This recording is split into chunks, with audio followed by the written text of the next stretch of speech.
Hi there. My name is Matthew Noyes. I'm one of the attorneys at Pernick, Caulfield, Averill, and Noyes, a personal injury law firm that serves Tampa Bay since 1955.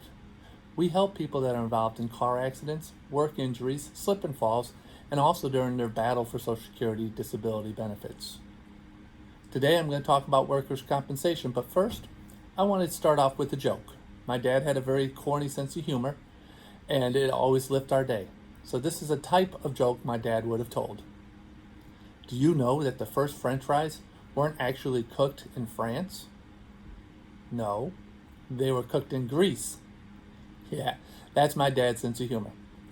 Today I'm going to talk about workers' compensation, but more importantly, the three types of wages you would be entitled to under workers' compensation.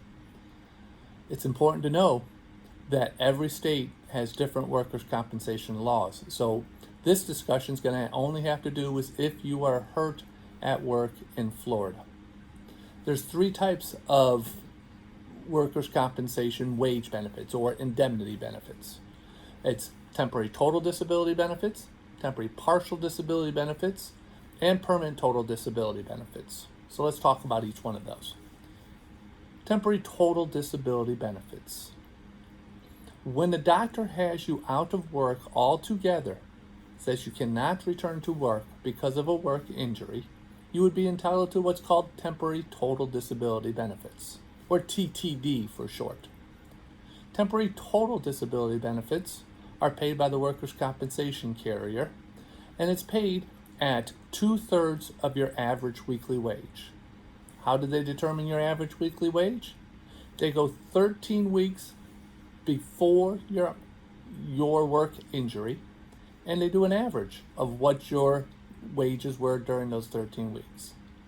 So if you're entitled to temporary total disability benefits because the doctor has you out of work altogether, then you'd be entitled to 66 2/3 of your average weekly wage. Those temporary total disability benefits are paid every 2 weeks for as long as the doctor has you out of work altogether. The second one is temporary partial disability benefits. Temporary partial disability benefits, or TPD benefits, are paid when the doctor says you're not out of work altogether, but you have restrictions or limitations, kind of like you're on light duty. Temporary partial disability benefits are paid by the carrier in two ways.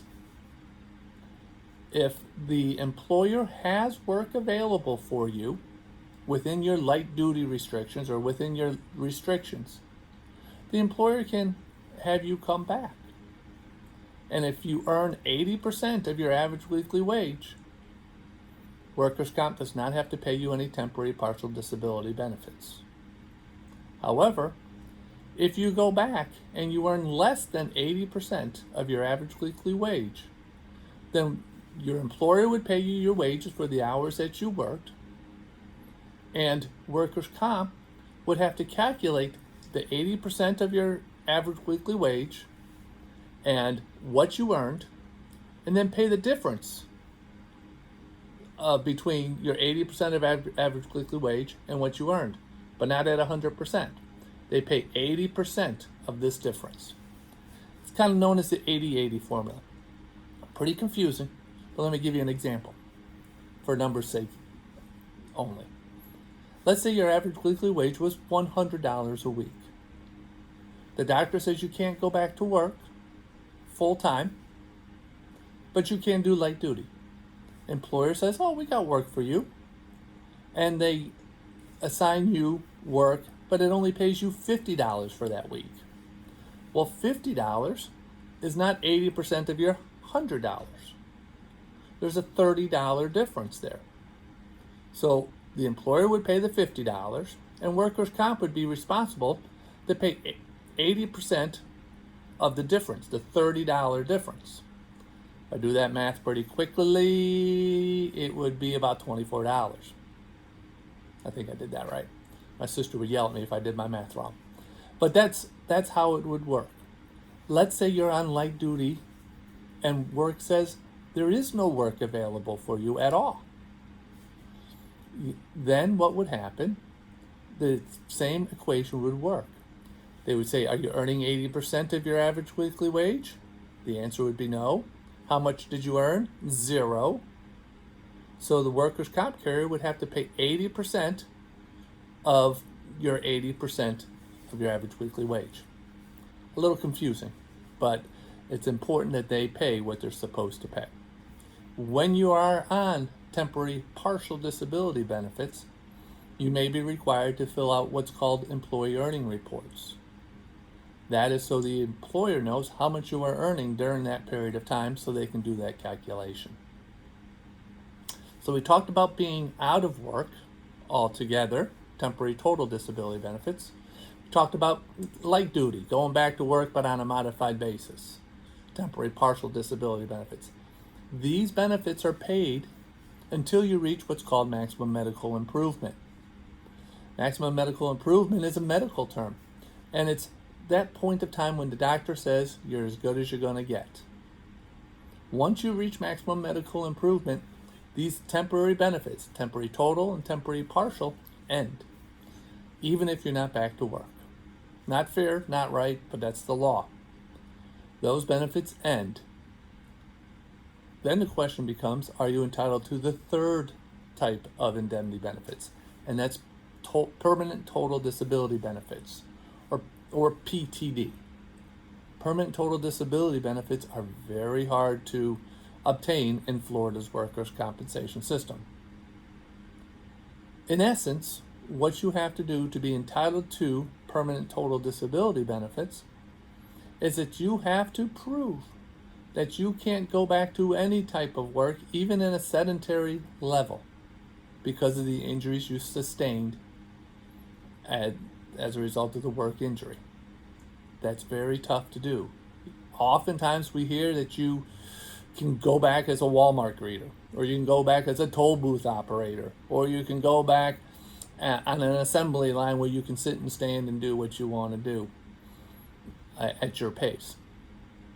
If the judge accepts that you're able to return to a type of work, even at a sedentary level, even if you don't like that job, or even if it doesn't pay well, then you would not be entitled to permanent total disability benefits.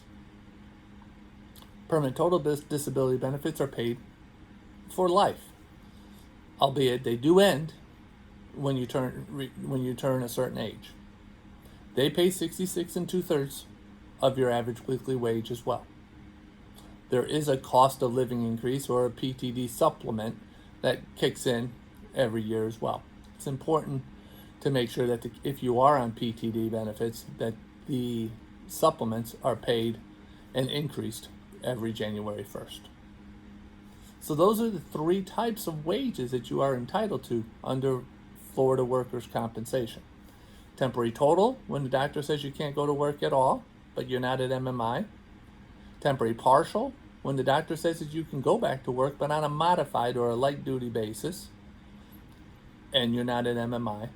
Or permanent total disability, once you're at MMI and you still can't go back to work, and you can't go back to any type of work, even at a sedentary level. It's very confusing.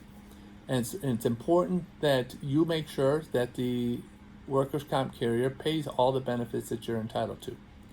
If you have questions regarding a workers' compensation claim, if you think you're not getting the wages you are entitled to, give us a call. We've been helping injured workers for about 30 years now. I have even written a book, Know Your Rights After Your Workers' Compensation Claims. Give me a call at 727-796-8282, and I'd be happy to send you a free copy of my book. Also, you can email me at matt@usalaw.com. We are here to help. The workers' comp adjusters have attorneys looking out for their best interest. It's important that you do too. I hope you found this video to be helpful. Please call us if we can be of any assistance to you. Thank you.